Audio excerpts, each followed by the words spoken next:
Voir son enfant mourir est une épreuve difficile à accepter pour tous les parents.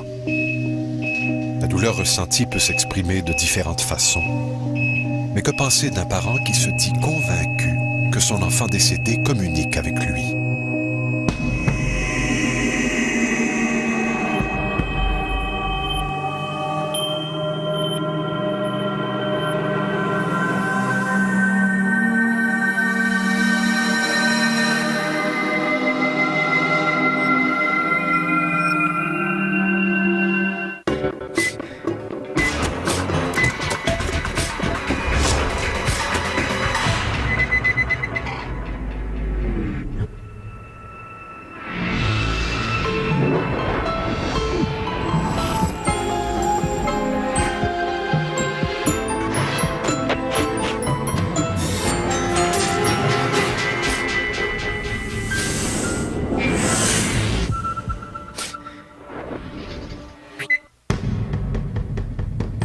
Nous avons tous entendu des histoires toutes plus intrigantes les unes que les autres de communication avec l'au-delà. Que ce soit des médiums engagés par la police pour retrouver le corps de personnes disparues, de séances de spiritisme, de Ouija. Communiquer avec les morts passionne et fascine l'être humain depuis fort longtemps. Je me considère pas vraiment un médium, ni quelqu'un de relié à tout, si je pourrais dire, ce bazar astral-là. Moi, j'ai un don, moi j'appelle ça mon cadeau du ciel, qui des fois peut être très empoisonné. Je sais que je vois et j'entends ce qui est non-vivant, tout simplement.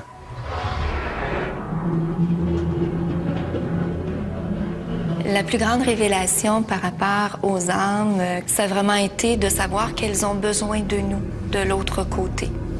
Le fait que les âmes viennent me voir et me parlent, me demandent certaines choses, me fait comprendre que le passage de la mort, oui, c'est un état qui change, mais ce n'est pas un passage qui est si simple que ça.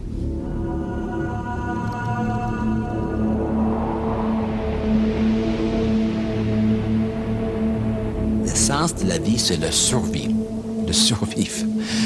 Alors, si notre espèce existe parce que nous avons réussi à survivre, donner naissance à des enfants et des petits-enfants, etc. Donc, une façon de réduire la vie, c'est-à-dire c'est de survie. Alors, si on imagine le survie dans notre vie, à tous les jours, on va certainement imaginer un survie après notre propre mort. Tout le monde se projette après la mort parce qu'on ne peut pas imaginer le néant. C'est impossible. C'est une mission impossible. C'est l'ignorance qui fait que l'on a peur, parce que personne ne leur explique exactement ce que peut être la mort. Et c'est comme si aujourd'hui, dès que quelqu'un essayait de parler de ses expériences et donc d'apporter un témoignage de réflexion solide ou sensé, c'est comme si on disait « Oh non, non, on ne veut pas le savoir », comme si l'espoir faisait peur. Alors que je crois que plus on apprend à investiguer dans ce domaine-là, plus on apprend à moins avoir peur de la vie, parce que la vie prend un autre sens. Linda Lafortune a trouvé dans la communication avec les esprits un grand réconfort. Son histoire permet de mesurer jusqu'où peut aller la relation mère-fils.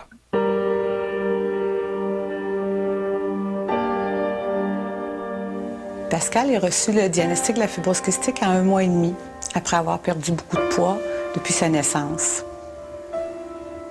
Dans son cas, il y avait une atteinte très sévère et j'avais toujours une petite voix intérieure qui me disait « apprivoise la mort ».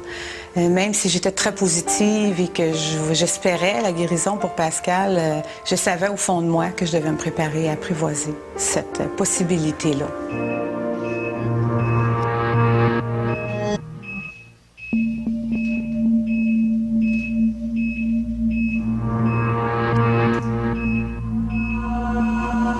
Un petit peu après le diagnostic, j'ai fait un rêve assez particulier. J'ai vu Pascal qui avait 16 ans, qui était couché aux soins intensifs, branché. Il me demandait de le laisser partir. Et j'avais tout les médicales autour qui voulaient s'acharner à le maintenir en vie. Et j'ai crié qu'il devait lâcher et qu'il devait partir. Et quand je me suis réveillée, mais c'était comme si je ne dormais pas. Et j'ai toujours eu cette image-là.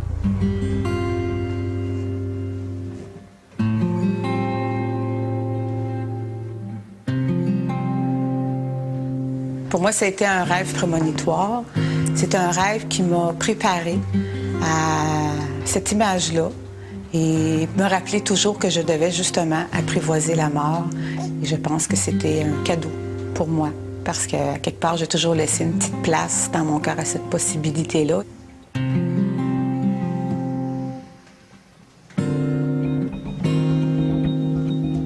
Moi, je vois les rêves comme un pont entre le conscient et l'inconscient. Et c'est un langage, je vous dirais, imagé, un langage, je vous dirais, le langage du cerveau droit, en fait. Et donc, c'est pour ça qu'il faut comme le décoder, ce langage-là. C'est pas notre langage là, de la vie de tous les jours.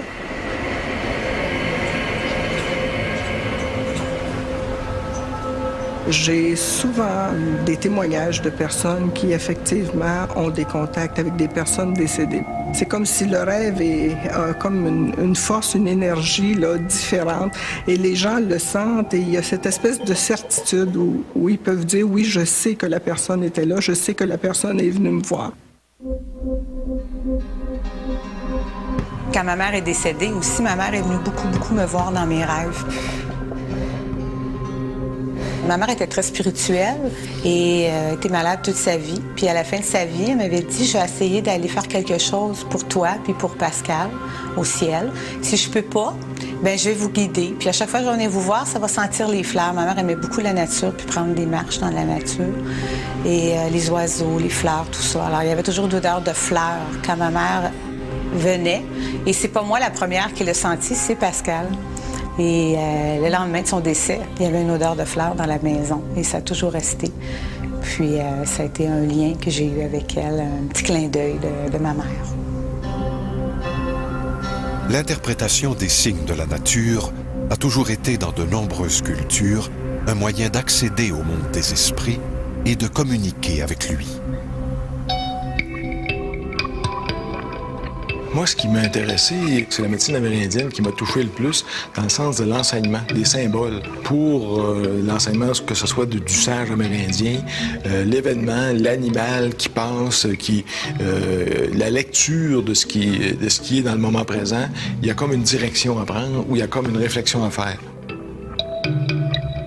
On devrait s'en servir et moderniser cette connaissance-là et dire à quelqu'un, il se passe quelque chose aujourd'hui, il arrive un événement, c'est quoi le sens?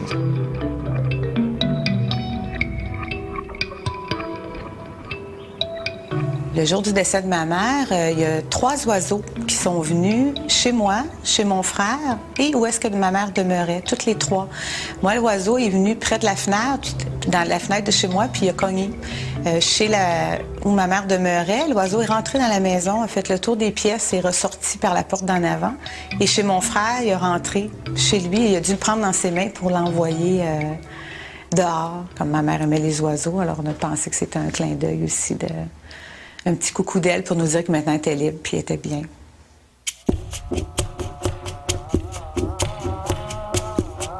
Après la mort, lorsqu'on rend notre dernier souffle, on ne va pas nécessairement tout de suite dans un endroit particulier. On fait que changer d'état vibratoire parce qu'on a perdu le corps physique. Dans les premiers jours, on va rester tout près du corps physique parce qu'on lui est encore attaché. Nos autres corps énergétiques sont encore attachés au corps physique. Et on va donc rester très proche de ce corps-là, très proche des êtres qu'on a aimés, parce qu'on a besoin de s'apprivoiser à ce nouvel état-là. Les messages qu'on peut recevoir d'une personne décédée, par exemple, moi, ce que je vois là, dans ma pratique et ce qui revient toujours, ce sont de beaux messages, des messages d'amour, des messages apaisants, des messages qui amènent la personne un petit peu plus loin, dans le sens que la personne peut dire « oui, ça m'a apaisé, ça m'a appris quelque chose ». Même, je vous dirais que dans certains cas, la personne va relater « j'ai comme démystifié un peu ce qu'est la mort. La personne m'a enseigné quelque chose par rapport à ça. » Disons, des contacts avec l'au-delà, c'est un phénomène qu'on observe et les gens nous en parlent souvent. Un exemple, dans ma famille, des gens qui sont morts, et je vais les voir dans mes rêves, par exemple. Alors, d'où ça vient? Est-ce que ça vient de l'au-delà, de l'extérieur, ou ça vient de l'intérieur de moi? C'est la question que je ne peux pas répondre. Mais je l'observe et je le vis moi-même. Donc, il y a quelque chose qui se passe. Je vois des personnes qui sont mortes. Ils sont là devant moi, je peux leur parler et puis j'ai un contact à ce niveau-là. C'est quoi l'origine de ça? Encore là, je reste avec cette sensation de monde mystérieux où on n'a pas toutes les explications. Souvent, après le décès de ma mère, j'entendais Pascal, quand il allait se coucher, il était branché avec le gavage. Et je l'entendais toujours marmonner. Il parlait pas fort.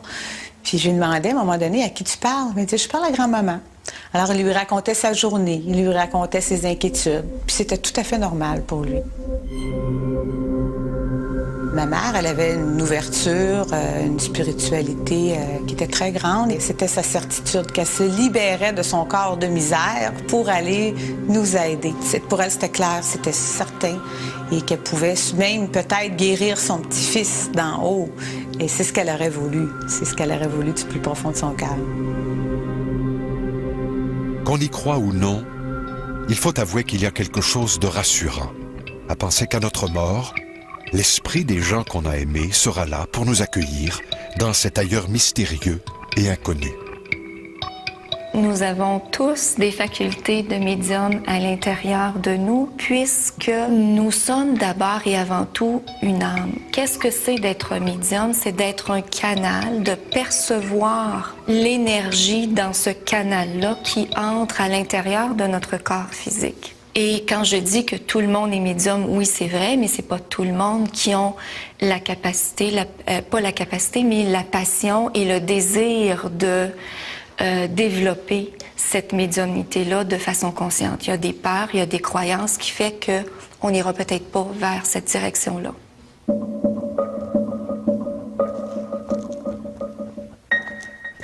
Depuis ma naissance, j'ai ce don-là.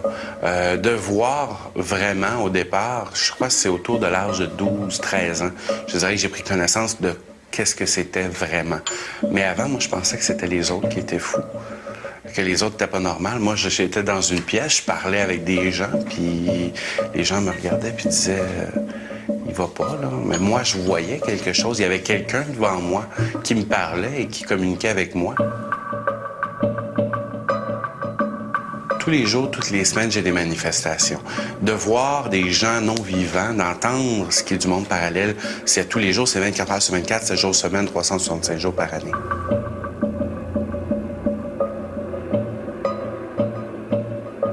Ça va être soit des manifestations, soit de personnes qui, d'en haut, ont entendu parler que je suis capable, que je les vois. Ça se sent, ça se dit. Et on va m'apparaître. Plus tôt, je pourrais dire, avant, on me demandait de faire des choses. On me demandait, il faut que tu appelles telle personne. Non, regarde, ça, c'est à un moment donné, là, je me vois mal appeler quelqu'un puis lui dire, j'ai ton mari ou ta femme devant moi, puis qui est décédé. Je vais me faire interner vraiment dans un asile psychiatrique. La maladie et la mort ne sont pas des réalités faciles à accepter, surtout lorsqu'elles touchent des enfants qui ne demandent qu'à vivre. Pour Pascal, d'être hospitalisé, c'était sa deuxième maison. C'était un enfant qui vivait beaucoup l'émerveillement et le moment présent. Et il s'est fait plein d'amis là-bas. Il était aimé et très compliant aussi à bien se traiter et à essayer de guérir naturellement dans le combat pendant toutes ces années-là. Lui, c'est pas la mort qu'il pensait, c'était à la vie. Et il voulait vivre chaque instant. Alors, il s'est fait beaucoup d'amis au niveau même des médecins, infirmières, Inalo, tout le monde. Et il était très sage. Et souvent, il donnait des leçons de grande sagesse à tous ses amis qui avaient très peur de leur maladie. Lui, il était là comme pour les aider à avancer, mais surtout, il les faisait rire aussi, par l'humour, de dédramatiser la maladie, la souffrance, et de vivre là, maintenant. Pascal avait une grande sagesse. Dès son jeune âge, c'était comme pour lui normal d'avoir la maladie, de tousser, de passer 12 heures par jour à faire des traitements. Mais si on avait 5 minutes, c'était qu'est-ce qu'on fait? Est-ce qu'on joue? Est-ce qu'on rit? Est-ce qu'on a du fun? Et c'était ça, sa devise. C'était de vivre là, maintenant, et de profiter de la vie. Puis dans 10 minutes, il ne savait pas ce qui pouvait arriver.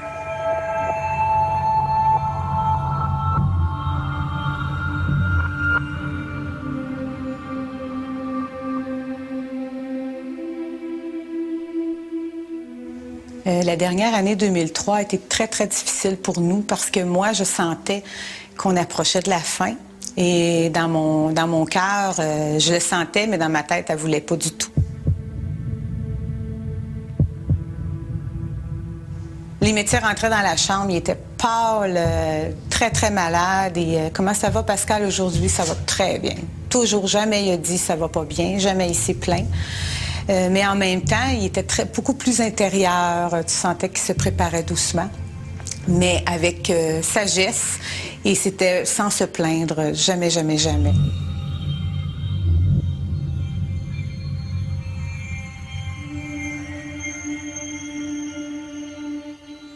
Pascal est décédé samedi, le 11 octobre 2003, à 18h.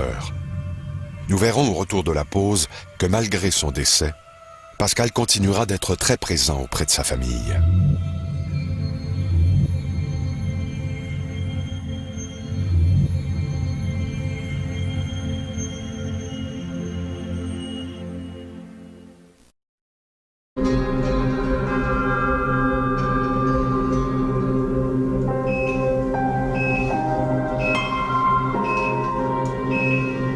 C'est avec courage et résignation que Pascal a vécu les dernières heures de sa trop courte vie. Toute la famille est demeurée au chevet du jeune garçon et Linda se souvient d'avoir soufflé à l'oreille de son fils que sa grand-maman l'attendait de l'autre côté. Tout de suite après le décès de Pascal, ce qui a été particulier, il était branché, il y avait beaucoup de machines autour de lui. Alors, ils nous ont demandé de sortir pour le mettre beau, l'envelopper dans sa doudou de Bob l'éponge et ôter toutes les machines qui représentaient la maladie. Et je suis sortie de la chambre et je me suis dit, je vais aller voir en attendant ses amis au 6e 4 pour leur annoncer que Pascal était parti. Et je suis arrivée dans le corridor. Et c'est la première fois que j'ai senti vraiment que mon fils était là au-dessus de ma tête. C'est comme s'il me soutenait pour que je tombe pas. Je lui ai dit, là, si c'est vrai que tu es là et que tu peux m'aider, bien, tu vas venir avec moi. Il faut que j'annonce à tes amis que tu es parti. Puis quand je suis retournée dans la chambre, on avait une petite chanson que je lui chantais, que je lui fredonnais souvent. Et quand on est arrivé dans la chambre, il y avait cette musique-là qui jouait à la radio. Alors pour moi, c'était un moment extraordinaire parce que je me suis dit, il aurait pu mettre n'importe quelle chanson et c'était celle-là. Alors je pense que j'avais déjà un cadeau de Pascal à 20 minutes après son décès.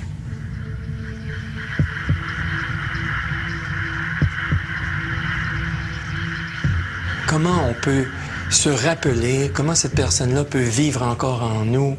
Eh bien, alors voilà, nous sommes équipés, disons, d'un pouvoir de souvenir, de rappel. Et ce que nous avons comme contact avec quelqu'un, nous avons une aptitude qui nous est donnée de nous en souvenir à nouveau. C'est cette faculté que nous avons de faire revivre ou de poursuivre une relation par le pouvoir de notre mémoire, du rappel. Sylvie Ouellette est une femme qui a vécu un parcours assez inusité. Elle est passée de la pratique du notariat à une vie dédiée à la communication avec les esprits.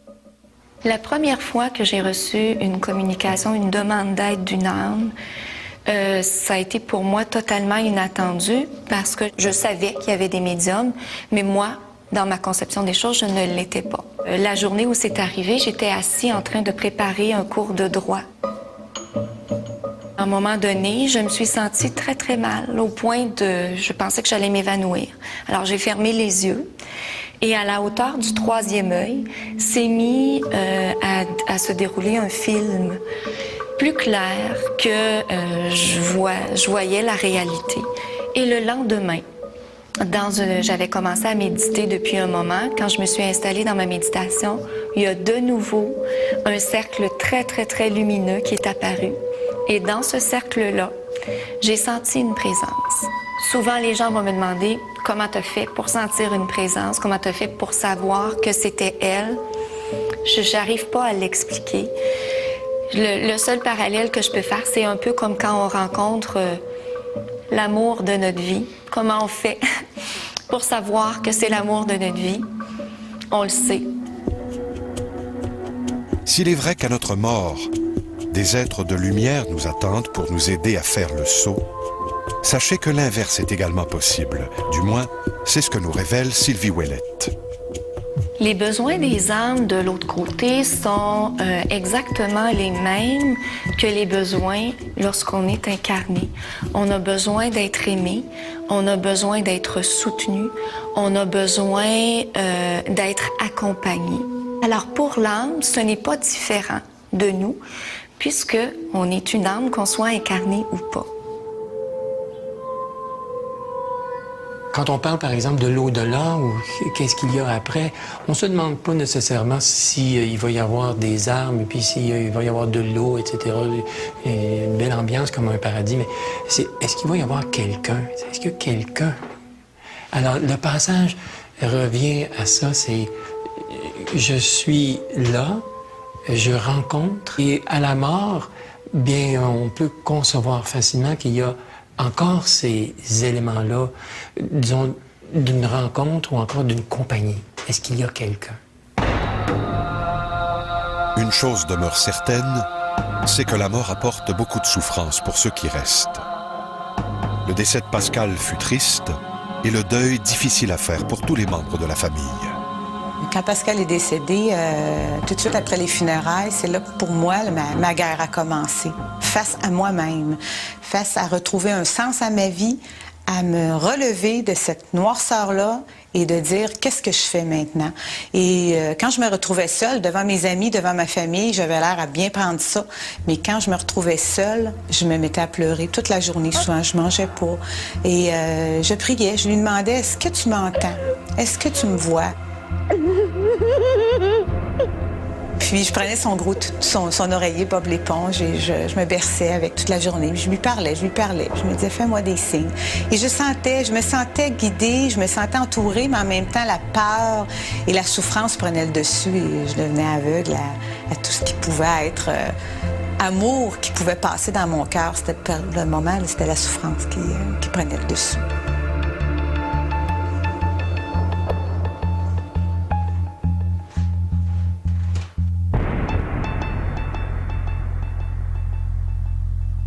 C'est important de garder le souvenir et la mémoire et le contact des enfants que nous avons perdus ou des êtres chers qui sont disparus. C'est important, mais disons à condition, je dirais, qu'il n'y ait pas dans ces souvenirs une charge, par exemple, de culpabilité ou encore de regret. Ce sont des souvenirs que nous nous réapproprions, un bon mot que nous avons entendu un enfant, et c'est par nous que se construisent ces rêves, ces relations avec l'au-delà. La mort est certainement la plus grande leçon d'humilité qui nous soit donnée. Est-ce que c'est pour se soustraire à cette inévitable condition humaine que l'homme s'est inventé une vie après la mort? Est-ce que l'âme existe? Personnellement, moi, je n'y crois pas. Mais lorsqu'on regarde un peu les traditions religieuses, on s'aperçoit que depuis les tout débuts de l'histoire, l'être humain a tendance à dire qu'il existe quelque chose qui serait non matériel, qui pourrait même avoir, à la limite, une certaine capacité, un pouvoir. Et il y a des traditions religieuses qui ont donné à cette parcelle qui anime l'être humain, le mot d'âme, qui voudrait dire justement animer. Donc, si on avait à définir l'âme, ce serait ça.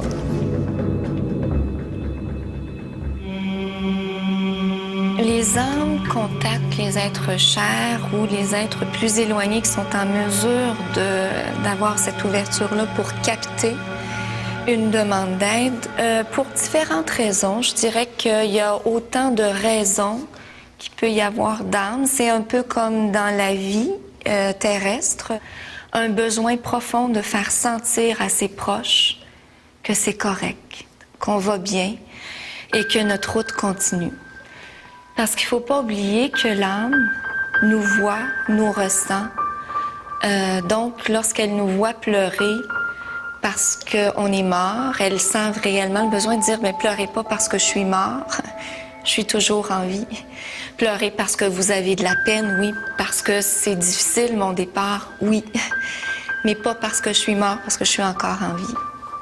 Souvent, lorsqu'il va y avoir apparition d'un enfant qui est décédé, moi, je vais leur parler, ils vont venir me voir, mais souvent, ils ne comprennent pas. C'est généralement ce qui se passe, ils ne comprennent pas. J'ai toujours donné l'exemple de la petite fille qui court dans mon couloir chez moi puis qui cherche son chien. Elle ne sait pas, elle, qui est morte. Lorsqu'elle est décédée à l'hôpital, elle était en compagnie de son chien et là, elle ne le voit plus. Elle cherche, elle cherche. Elle dit « Où est mon chien? » Mais là, il faut que tu lui expliques à l'enfant qu'elle est décédée. Après les funérailles de Pascal, la première chose, le premier ménage que j'ai fait par un peu ma détresse, c'était les médicaments. J'étais déçue d'avoir perdu ce combat-là avec lui. Alors, j'ai garoché ça à bout de bras dehors. Je me suis dit, ben là, les pilules, tout. Et j'étais vraiment en colère et je me rends compte que j'étais en colère, pas contre la maladie, j'étais en colère contre moi-même, contre la fatalité. Pascal aimait beaucoup Bob l'éponge. Et au funérailles, il a reçu un gros Bob l'éponge à accrocher au plafond que j'ai mis. Et j'avais reçu une pierre, une calcite, une semaine avant son départ. Il disait à tout le monde, aux infirmières, à moi, tous les jours, venez toucher ma roche. Venez toucher ma roche, ça va vous aider pour ce qui s'en vient. Il disait ça la dernière semaine à tous les jours. Tout le monde qui rentrait dans sa chambre, venez toucher ma roche. Alors moi, après son départ, tous les jours, j'allumais ma roche, j'allais mes mains dessus et je fermais mes yeux puis je lui demandais de m'aider puis je pleurais.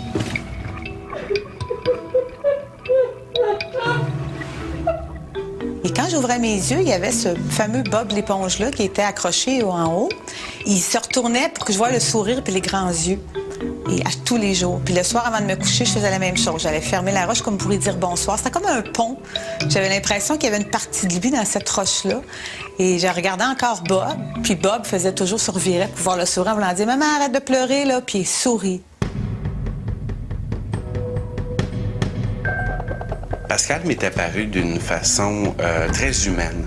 Un petit garçon, pas très grand, les cheveux longs, bouclés, bruns. C'est l'image qu'il me donnait de lui. Puis un grand sourire, puis il m'envoyait toujours la main comme ça. Je le laisse aller, tout simplement. Mais ça arrive régulièrement le soir, la nuit, le matin, même dans mes occupations normales. Et à un moment donné, j'ai dit, là, ça va faire. Il faut que j'en sache un peu plus long. Puis non, tout ce qu'il me dit, c'est que je dois parler à ma mère, je dois parler à ma mère. C'est important, il faut que je parle à ma mère. Alors, ça reste tout bonnement comme ça. Ce n'est pas en vain que Linda Lafortune attendra un signe de la part de son fils. En effet, de façon tout à fait inattendue, Linda recevra un message de la part de son fils Pascal.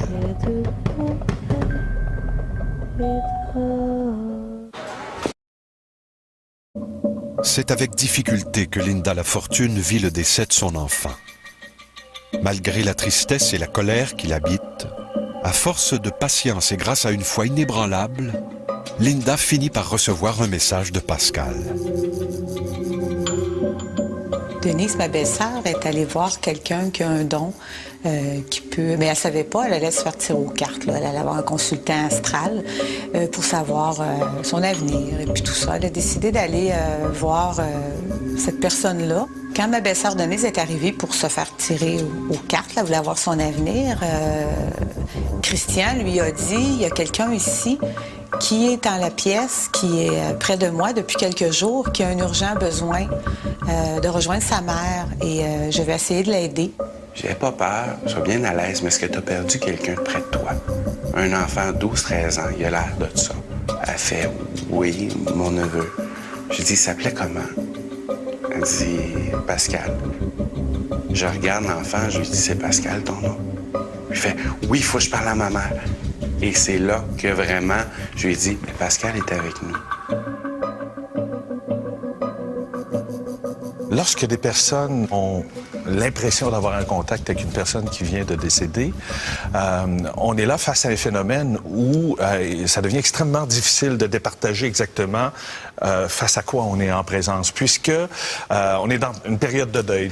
Et certains chercheurs pensent qu'à ce moment-là, il y a des substances qui sont produites par le corps et qui pourraient tout à coup générer ce qui pourrait être une hallucination ou tout au moins une impression. On va ressentir une impression où la personne pourrait projeter dans cette expérience-là des images, des souvenirs qui remontent et qui prendraient la forme d'une apparition.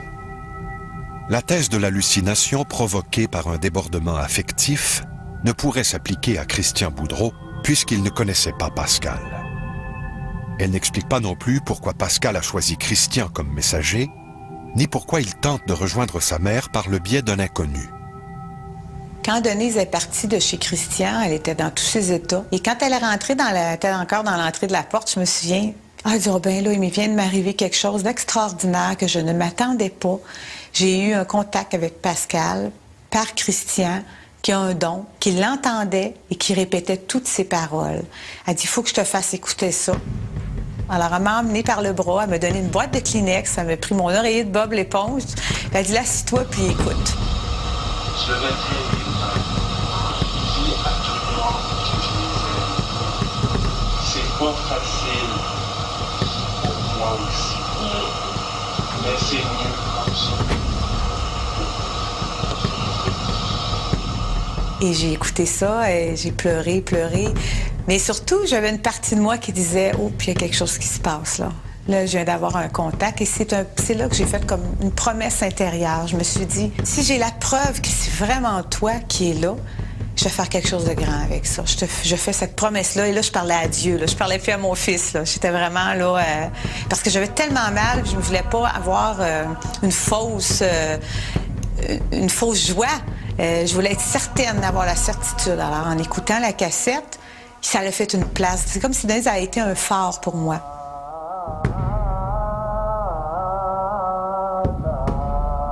Pour certaines personnes, la communication avec les esprits ne fait aucun doute.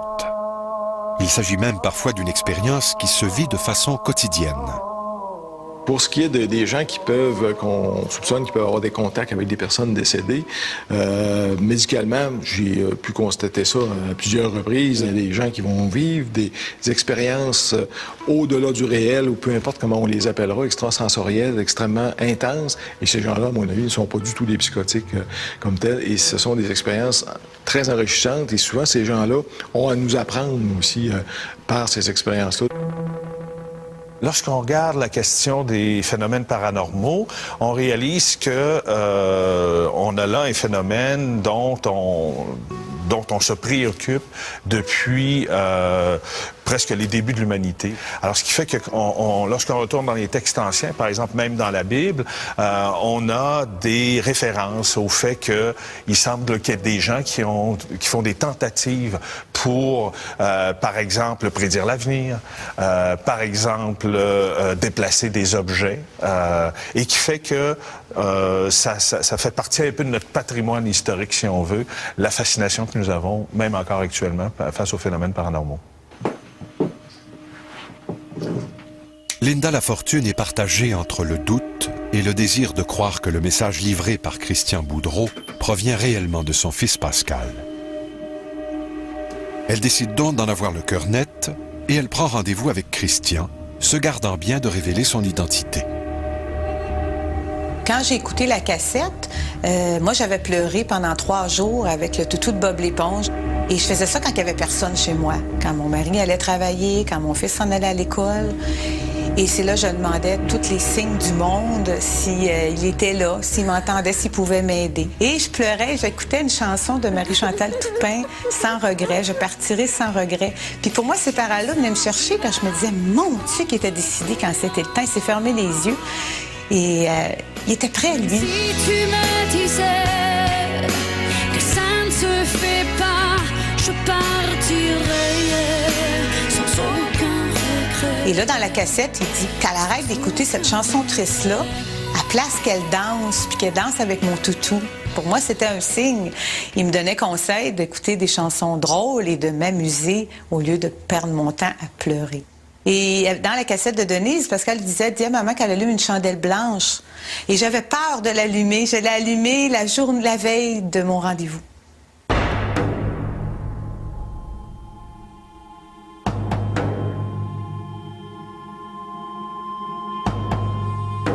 Je me suis recueillie sur la roche que j'avais dans sa chambre et j'ai fermé mes yeux. J'ai demandé, Pascal, si c'est vraiment toi qui vas être là demain, je veux une preuve claire et nette que c'est toi, qui lui ne me connaît pas, il ne m'a jamais vu de sa vie. Alors je veux quand tu parles de nous, que tu parles de ton frère Jonathan, que tu l'appelles comme tu l'appelais avant. Il disait Joe.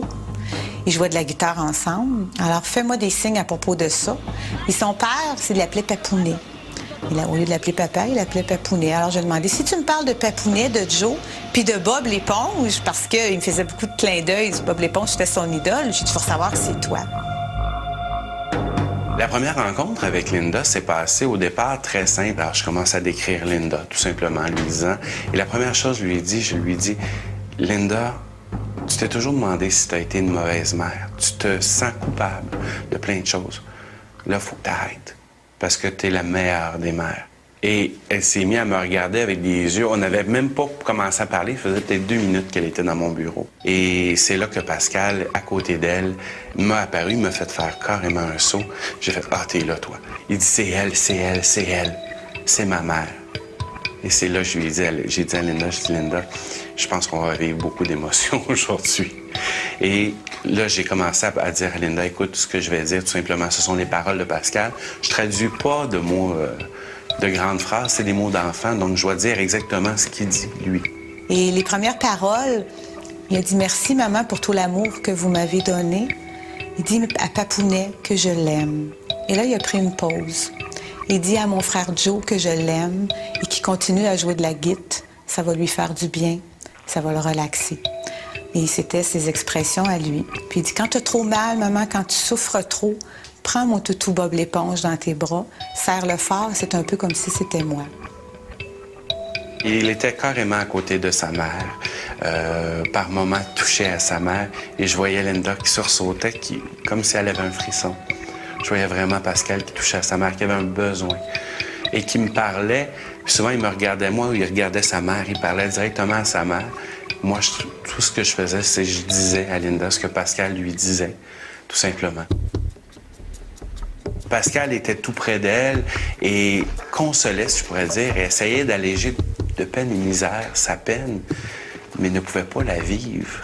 Parce que je me souviens très bien que Pascal avait dit à Linda, oui, ne fais pas de moi ta peine, mais il avait dit aussi, dis aux gens qui ne vivent pas ma peine, j'en ai plus de peine, qui vivent la leur. Quand j'ai entendu « Merci de ne pas faire de moi ta peine », ça a été mon coup de pied de l'univers face à moi-même. Parce que j'ai toujours été très positive, combattante. Et là, j'étais complètement à terre, écrasée. Je me suis dit, hey, j'ai le choix, là. Ou je continue à me plaindre le reste de ma vie parce que mon enfant est mort, ou je me relève et je fais quelque chose de beau avec ça. Les nombreux contacts que Linda Lafortune établit avec l'âme de Pascal par le biais de Christian Boudreau lui permettent de se découvrir une force et des facultés qu'elle ne se connaissait pas et de donner à sa vie une nouvelle direction. À biographie. Elle se sent investie d'une mission. La mort de Pascal et surtout la communication qu'elle a établie avec lui ont fait naître chez elle une force nouvelle. Pascal me guidait beaucoup. Après, quand j'ai commencé à faire de la place dans mon cœur, à avoir moins de peine, j'avais toujours le fameux frisson. Mais j'ai commencé des fois à entendre des petits messages par télépathie qui me guidaient. Et souvent, je me réveillais le matin puis ça me disait là, aujourd'hui, maman va voir Aurélie. Comme ça. Et Aurélie, c'était son amie qui aimait beaucoup, qui était aussi malade que lui, qui était dans sa dernière année de vie aussi, qu'elle ne savait pas encore, mais ça allait pas bien. Et un matin, ça me dit, va voir Aurélie. Alors, je pars à l'hôpital et j'emmène des fleurs. J'arrête au fleuriste, ça me dit, jette 3 roses. Et il marque, lui, un message. Et j'ai entendu, je me suis centrée et j'ai entendu, je suis avec toi. Je ne te quitte pas, je ne t'ai pas abandonné. Courage, ton ange Pascal. Quand je suis rentrée dans la chambre d'Aurélie, elle avait le masque d'oxygène. Et j'ai dit, là, je m'en viens de porter de l'amour, j'ai un message pour toi. Fait que je lui ai offert les roses et le message. Et elle s'est mise à pleurer et elle m'a montré le poème, la lettre qu'elle avait écrite pour Pascal. Et c'était vraiment une demande à mon ange gardien. Viens me faire un signe. Est-ce que tu vas m'aider quand ça va être le temps de partir? Est-ce que tu vas me montrer le chemin? Et Pascal lui a ramené la réponse que oui, il serait là.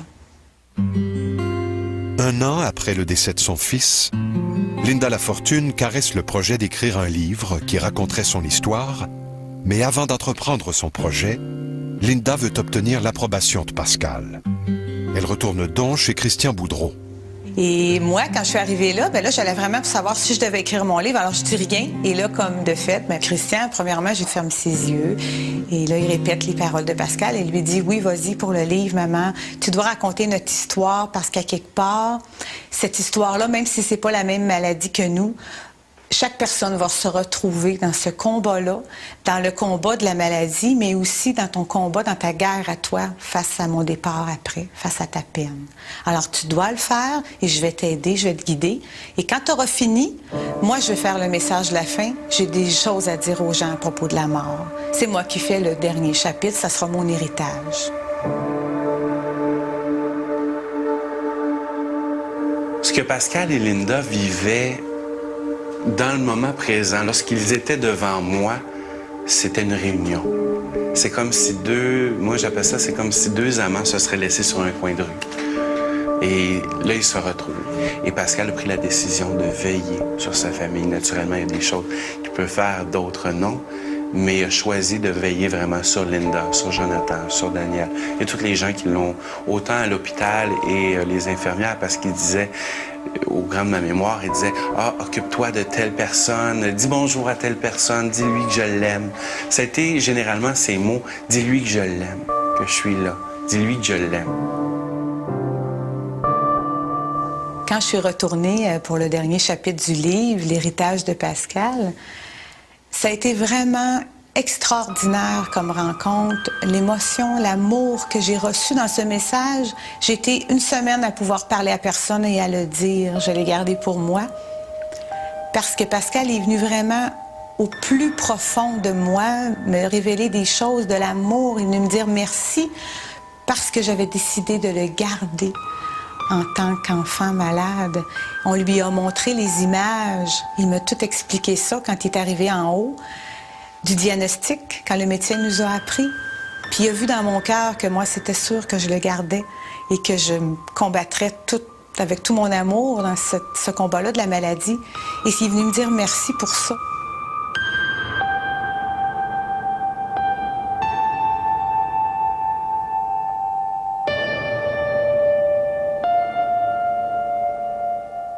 Je pense que c'est l'occasion en fin de vie de revenir à cette notion d'un cadeau qui nous a été fait, d'avoir vécu une vie dans un corps. Et il y a un appel, je crois, moi, à une sorte de reconnaissance. Il y a un merci. Il y a une possibilité d'aborder la fin de la vie sur cette base, disons, de reconnaissance. Dans la vie, je crois qu'il y a toujours un mystère, puis il faut être ouvert au mystère. Si on n'est pas ouvert au mystère, on essaie de réduire tout à une explication d'une façon ou d'une autre, que ce soit avec une explication tout simplement avec une croyance fermée ou que ce soit une explication plutôt basée sur la science. La chose la plus rassurante que j'ai découvert en communiquant avec les âmes, c'est justement que la vie se continue. Les communications avec les âmes m'ont amené cette certitude-là. Si je crois qu'il y a une forme de vie après la mort, c'est certain. C'est une certitude et je n'en doute pas du tout. Mais c'est un cadeau qu'on porte en nous. Et même si je vous le dis, si vous avez jamais senti un frisson, un bien-être comme j'ai senti, il faut le sentir pour le savoir. Et ça, moi, je le dis aujourd'hui, je ne suis pas là pour convaincre les gens. Je suis là pour leur... J'espère que quand je le dis, Les gens vont le sentir parce que c'est comme ça. Si on se met à analyser ça dans notre tête de penser que le cadeau, il est parti, là. Ça vient directement dans le cœur et c'est là qu'il faut le prendre. Le lien affectif qui unit une mère et son enfant ne disparaît jamais tout à fait. L'histoire de Linda Lafortune en est une belle preuve, et cela même si le fait de communiquer avec les esprits demeure un mystère.